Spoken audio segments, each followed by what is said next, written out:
Mchungaji Furaha Simtenda, lakini ni askofu wa jimbo la Tanga Mashariki, kanisa la Elim Pentecost Tanzania.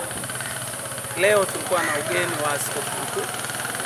Imekuwa baraka sana kutembelewa na baba askofu mkuu ambaye kama kanisa tunampenda sana. Mtu shupavu, mahiri, mtu anayejitambua, anachofanya, anachotaka, mtu anayejua amelichukua kundi analitoa wapi na kulipeleka wapi. Lakini leo ametuletea ujumbe unaotueleza namna gani umoja unaweza kutufikisha mahali. Lakini pia akagusa kwamba umoja wote wenye nguvu ni ule unaofuata ngazi. Ndio maana kiongozi wa juu akishirikiana wa chini wanaweza wakakileta wanachotaka pamoja.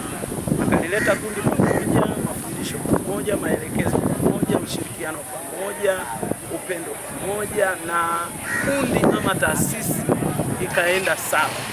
Lakini kitu ninachoweza kushukuru Mungu ni kutupatia baba askofu Peter Kombe. Baba ambaye amelibeba hili kanisa na amelitoa mahali mbali sana. Kwa kweli mpaka sasa tunajivunia yeye, kwa sababu amekuwa mtu muhimu, ushauri wake ni sahihi, na kila anachotaka kifanyike hawezi kukiacha kipotea hata siku moja. Mara nyingi analisimamia kusudi lake aliloliweka na kuhakikisha linatimia. Tunafurahi na tunamshukuru sana kwa ujio wake. Amekuwa baraka kwetu na sisi tunafurahi kwa ajili yake. Tunampenda, tutaendelea kumwombea na kumthamini. Tunamwombea aishi miaka mingi ili lile Bwana aliloliweka liendelee kutimia.